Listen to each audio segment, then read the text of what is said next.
தொடர்கின்றன. வாக்காளர் பட்டியலில் பெயர் சேர்ப்பதற்கான கால அவகாசம் 11ஆம் தேதி வரை நீட்டிக்கப்பட்டுள்ளதாக தேர்தல் ஆணையம் அறிவித்துள்ளது.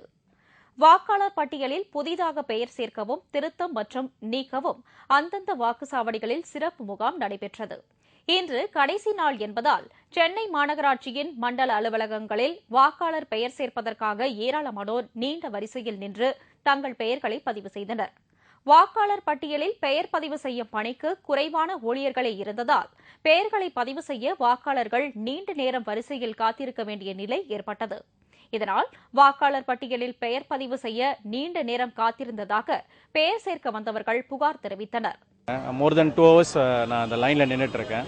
இன்ஃபேக்ட் ஆஃபீஸில் இருந்து பர்மிஷன் போட்டு ஓடி வந்து நிற்கிறேன். நான் பார்த்தேன், இங்கே நிற்கிற கியூவை பார்த்தா பெரிய கியூவாக இருக்குது. இது இன்னும் கொஞ்சம் நீங்கள் லீவ் போடும்படி ஆகிடும் போல இருக்குது. பட் இதெல்லாம் வந்து ஃபார்மலாகவே எங்கள் பேப்பரில் வந்து எல்லாருக்கும் கொடுத்து இதை ரீச் பண்ணியிருக்கணும். இது எல்லாருக்குமே ரீச் ஆகலை. இது நிறைய பேருக்கு தெரியாதவங்க, எங்கள் ஏரியாவில் இருக்கிறவங்களாம் தெரியும். இனிமேல் போய் சொல்லி இனிமேல் அவங்க வந்து இதை இந்த படிவத்தில் சேர்க்கறதெல்லாம் வந்து இது நடக்கிற காரியம் கிடையாது. அதுவும் இல்லாமல் இன்றைக்கி தான் லாஸ்ட் டேட்டுன்னு சொல்கிறாங்க.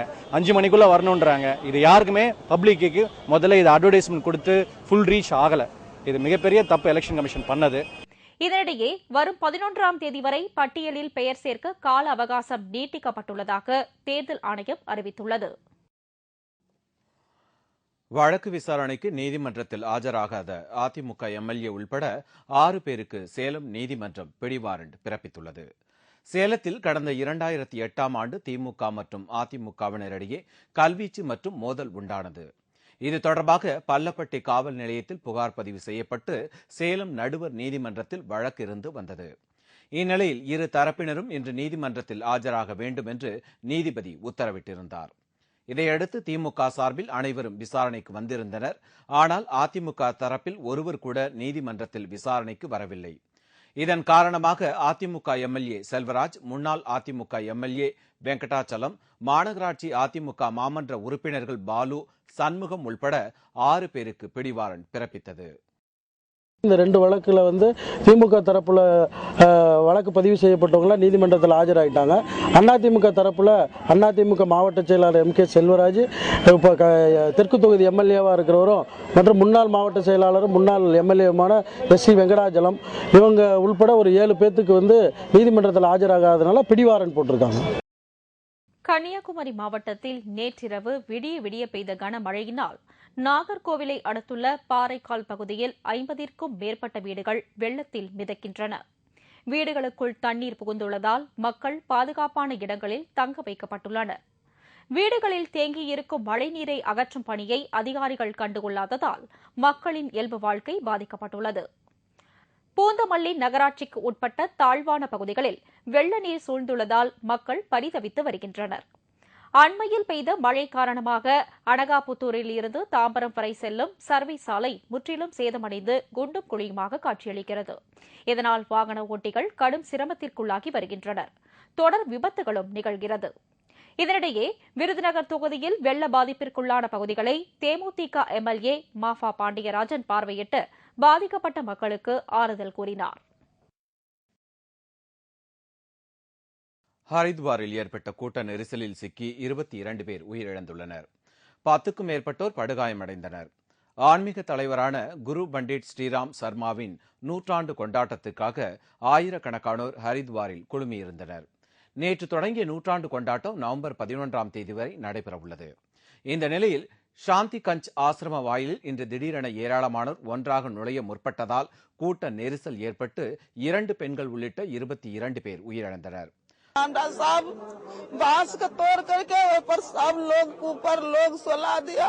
तुरंत 2 को मेरा आँख के सामने खत्म हो गया। मेरा माँ भी बोल रहा था बाप रे कोई नहीं बचा यार, मर गया कि जिंदा कोई पता नहीं। हमको भी धक्का दे दिया, माँ को ढूंढते नहीं मिल रहा। படுகாயமடைந்தவர்கள் மருத்துவமனையில் சிகிச்சை பெற்று வருகின்றனர். இந்த விபத்து குறித்து விசாரணை நடத்தி வருவதாகவும் இறந்தவர்களின் உடல்கள் அடையாளம் காணும் பணி தீவிரமாக நடந்து வருவதாகவும் ஹரித்வார் அதிகாரி செந்தில் பாண்டியன் தெரிவித்தார். देखिए अभी इस संबंध में जो है सभी लोग नहीं इस संबंध में जांच के बाद ही पता चलेगा। इस समय जो है हमारा जो है प्राथमिकता है यहाँ पर जो लोगों को सेफ्टी हम यहाँ से बाहर निकालें और जो लोग हैं इनकी आइडेंटिफिकेशन किया जाए। அறிவிக்கப்படாத பேருந்து கட்டண உயர்வை வாபஸ் பெற வேண்டும் என்று மார்க்சிஸ்ட் கம்யூனிஸ்ட் கட்சி வலியுறுத்தியுள்ளது. அரசு பேருந்துகளிலும் தனியார் பேருந்துகளிலும் அறிவிக்கப்படாமலேயே தன்னிச்சையாக தாறுமாறாக கட்டணம் உயர்த்தப்பட்டுள்ளது. சாதாரண அரசு பேருந்துகளில் குறைந்தபட்ச கட்டணம் 2 ரூபாயிலிருந்து 3 ரூபாயாக உயர்த்தியும், இதேபோல் தனியார் பேருந்து 3 ரூபாயிலிருந்து 5 ரூபாயாகவும் உயர்த்தப்பட்டுள்ளது. நிர்ணயிக்கப்பட்ட கட்டணத்திற்கு மாறாக எல்லா தடங்களிலும் இஷ்டம் போல் பேருந்து கட்டணம் உயர்த்தி வசூலிக்கிறது. இந்த நிலையில் தஞ்சையில் நடைபெற்ற மார்க்சிஸ்ட் கம்யூனிஸ்ட் கட்சியின் மாவட்ட குழு கூட்டத்தில் மறைமுக கட்டணம் வசூலிக்கப்படுவதற்கு கண்டனம் தெரிவிக்கப்பட்டது. அரசு மற்றும் தனியார் போக்குவரத்து நிறுவனங்களின் இந்த கட்டண உயர்வை உடனே திரும்பப் பெற வேண்டும் என்று கூட்டத்தில் தீர்மானம் நிறைவேற்றப்பட்டது.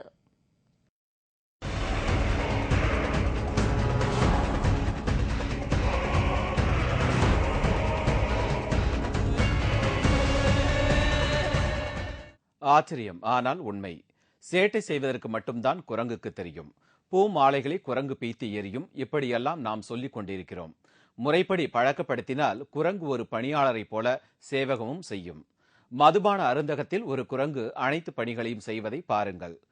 கேட்கின்ற ரகத்தின் மதுபான பாட்டிலை ஃப்ரிட்ஜில் இருந்து எடுத்து கொண்டு வந்து வாடிக்கையாளரிடம் கொடுக்கிறது இந்த குரங்கு.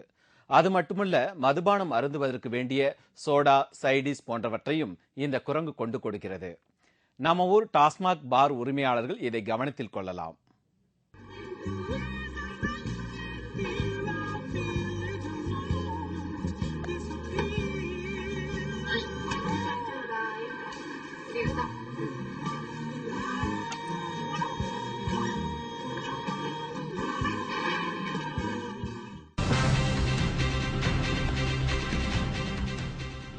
முதல் டெஸ்ட் போட்டியில் வெற்றியை நோக்கி இந்திய அணி.